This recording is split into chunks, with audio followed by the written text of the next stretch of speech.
μας παρουσιάσετε εν συντομία τον εαυτό σας, ποια είστε, ποιος είναι ο ρόλος σας και πώς ασχοληθήκατε με την πολιτική? Καταρχάς να σας καλωσορίσω στο Υφυπουργείο Ναυτιλίας, το μόνο Υπουργείο που βρίσκεται στην Λεμεσό. Όλα τα Υπουργεία βρίσκονται στην Λευκοσία, αλλά λόγω της ναυτιλίας η Λεμεσός, όπως γνωρίζετε, είναι η πρωτεύουσα της ναυτιλίας. Έτσι, από την ίδρυσή του, το Υφυπουργείο Ναυτιλίας βρίσκεται στη Λεμεσό. Και να σας ευχαριστήσω για την ευκαιρία, για την πρόσκληση που μου δίνετε, έτσι ώστε να έχουμε σήμερα αυτή την όμορφη συζήτηση. Είμαι η Μαρινέη Χατζημανόλη, είμαι υφυπουργός Ναυτιλίας της Κυπριακής Δημοκρατίας από το 2023. Έχω συμπληρωθεί 3 χρόνια από την ημέρα που ανάλαβα τα καθήκοντά μου και επαγγελματικά σπούδασα νομικά στο Λέστερ και μετέπειτα έκανα μεταπτυχιακό στο Λονδίνο, Barrister at Law, Tooling Hall Sin.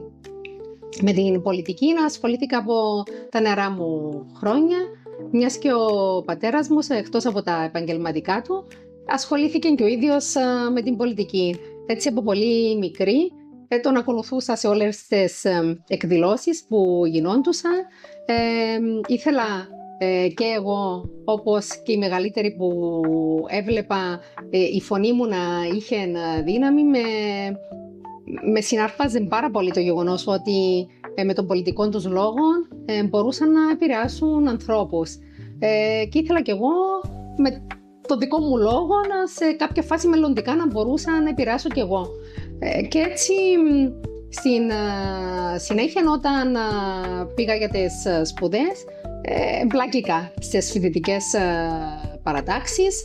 Προηγουμένως στα 16 μου με είχε πάρει ο πατέρας μου στη μαθητική κίνηση της νεολαίας του Δημοκρατικού Συναγερμού και σιγά σιγά, όταν τελείωσα τις σπουδές μου, ήρθα πίσω, εντάχθηκα στην νεολαία του Δημοκρατικού Συναγερμού, μετέπειτα ως μέλος του Δημοκρατικού Συναγερμού στην γυναικεία κίνηση της πρωτοπορίας, μέχρι το 2016, όπου αποφάσισα να εμπλακώ πιο πολύ και εκλέγηκα δημοτική σύμβουλος του Δημοκρατικού Συναγερμού.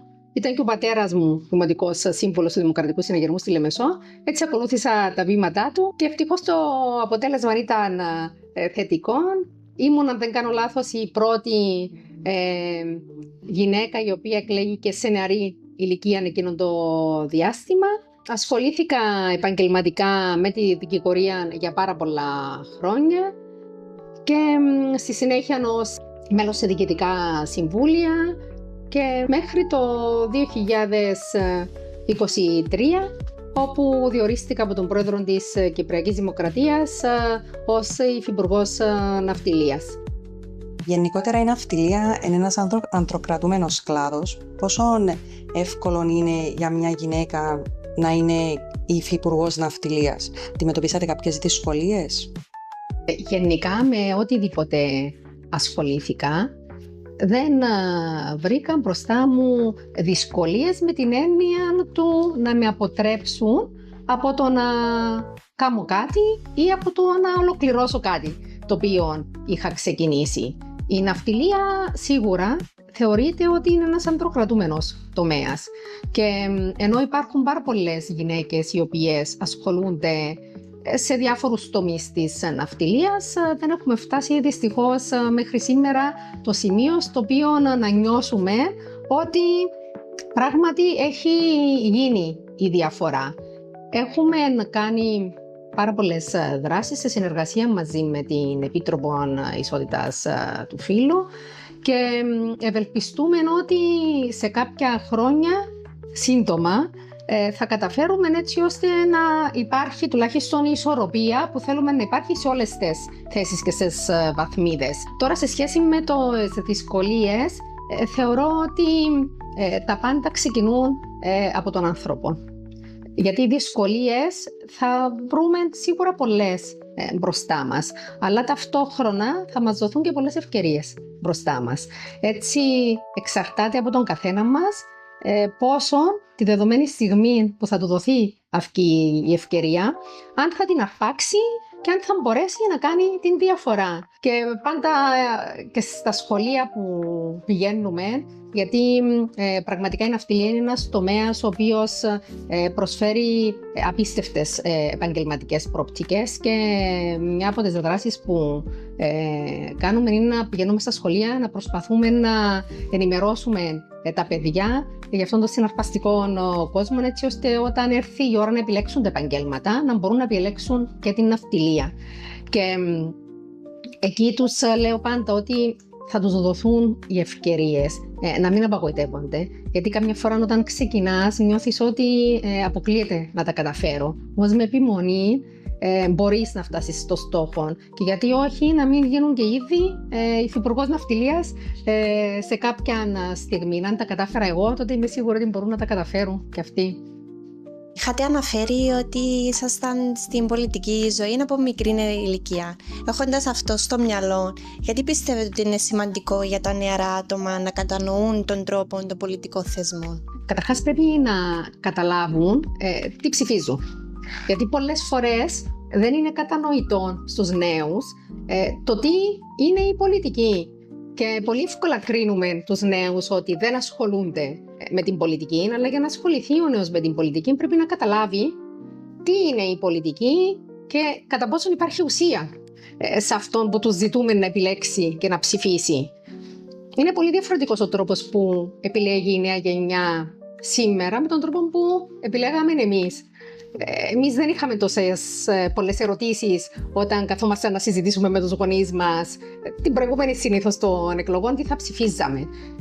Σήμερα, και αυτό μπορώ να σας το πω και εκ πείρας με το γιο μου, αλλά και από τις κόρες μου, όταν θα ψηφίζει για πρώτη φορά ο γιος μου και κάτσαμε να συζητήσουμε όχι το τι θα ψηφίσει, αλλά το κατά πόσο θα πάει να ψηφίσει. Γιατί τα παλιά χρόνια ήταν δεδομένο το ότι θα ψηφίζαμε. Σήμερα πρέπει να πείσεις τον νέο καταρχάς να πάει να ψηφίσει και κατά δεύτερο να τον βοηθήσεις εκεί που δεν έχει κάποια άποψη να αντιληφθεί που πρέπει να είναι τέλος πάντων ο προσανατολισμός του. Και θεωρώ ότι στη συζήτηση μπορεί να καταλάβει στο τέλος της ημέρας γιατί είναι σημαντικό να ψηφίζει, γιατί είναι το μέλλον του.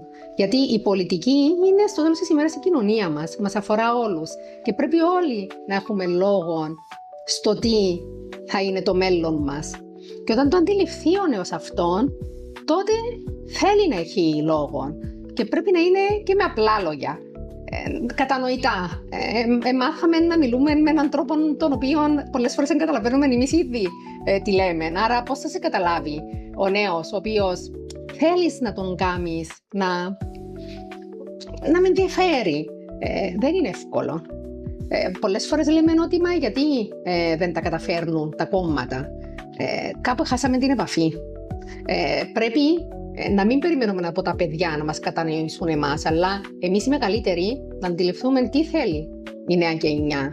Και όταν αντιληφθούμε τι θέλει η νέα γενιά, εγώ έχω εμπιστοσύνη στους νέους. Και είμαι σίγουρη ότι θα είναι και καλύτεροι από τη δική μου τη γενιά.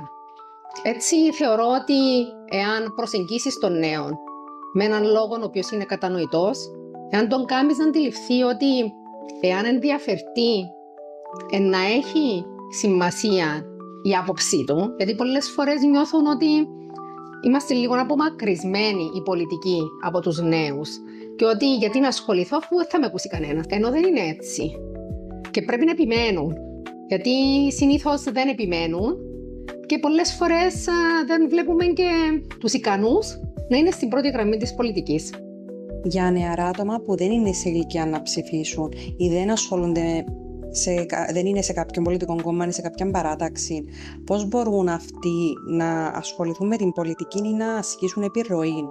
Οι νέοι οι οποίοι ακόμα δεν είναι στην ηλικία να ψηφίζουν πρέπει να ασχοληθούν από νεαρή ηλικία και τους δίνεται η ευκαιρία και με την παιδοβουλή να συμμετέχουν για να αρχίσουν να κατανοούν τι είναι η πολιτική, τι είναι η Βουλή, γιατί πρέπει να ψηφίσουν ή και στις ευρωεκλογές.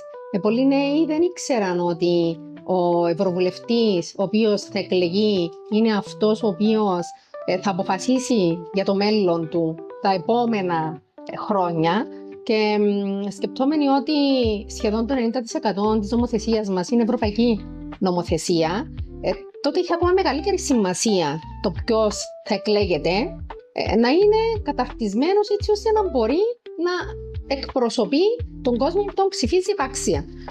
Αλλά οι πιο νεαροί, οι οποίοι δεν ψηφίζουν ακόμα, είναι σημαντικό να ασχοληθούν κοινωνικά. Υπάρχουν τόσες πολλές επιτροπές, τόσοι πολλοί φορείς, οι οποίοι σου δίνουν την ευκαιρία να εμπλακείς. Πρέπει να καταλάβεις πώς μπορείς να προσφέρεις στην κοινωνία και στα σχολεία και μέσα από τους συνδέσμους γονέων. Δηλαδή, μπορεί και ο μαθητής να πει στη μητέρα της, στον πατέρα του, να εμπλακεί ο γονιός καταρχάς στους συνδέσμους γονέων ή στα σχολεία, έτσι ώστε και το παιδί να μπορεί να συμμετέχει μαζί με τους γονείς του. Γιατί έχοντας εγώ το παράδειγμα του πατέρα μου στην πολιτική, η μητέρα μου ήταν πάντα ενεργή σε συνδέσμους γονέων ή σε διάφορες κοινωνικές επιτροπές, είτε φιλανθρωπικές. Και έτσι δίνεται ευκαιρία στον νέο να συμμετέχει μαζί με τους γονείς και μετά να πάρει ένα φίλο του μαζί. Και με τον τρόπο η αλυσίδα να μεγαλώνει, δεν να μεγαλώνει. Και ο νέος να μπορεί καταρχάς να καταλάβει τι είναι η πολιτική και στη συνέχεια μεγαλώνοντας να εμπλακεί και σε κάποιους άλλους οργανισμούς. Τώρα με τους ενήλικες οι οποίοι δεν έχουν εμπλακεί ακόμα στην πολιτική, θεωρώ ότι το να έχεις άποψη δεν σημαίνει να είσαι είτε εκλεγμένος κάπου, είτε να είσαι μέλος σε έναν κόμμα. Μπορείς να έχεις άποψη αν είσαι ενεργός πολίτης. Και αν είσαι ενεργός πολίτης υπάρχουν πάρα πολλοί τρόποι να εμπλακείς. Βλέπουμε τη σήμερα ημέρα τα social media να είναι οι πρωταγωνιστές το πώς θα διαμορφωθεί τέλος πάντων μια άποψη. Έτσι μπορείς είτε γράφοντας έναν άρθρο, είτε συμμετέχοντας σε πάρα πολλές εκδηλώσεις που γίνονται ημερίδες, είτε και στους φοιτητές στα πανεπιστήμια.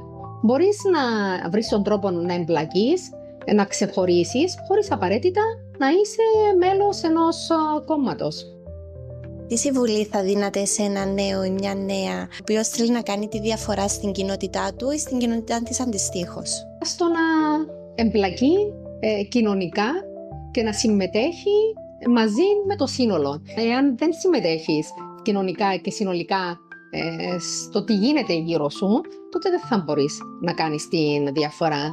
Και όταν είσαι στο σπίτι και κάθεσαι από τον καναπέ και βλέπεις κάτι που γίνεται, εκεί μπορεί να λες αυτό είναι λάθος, αλλά στο τέλος της ημέρας, εάν δεν είσαι και ο ίδιος και να συμμετέχεις σε αυτά που γίνονται, δεν θα μπορείς να έχεις πραγματικά συμβάλει στη διαφορά.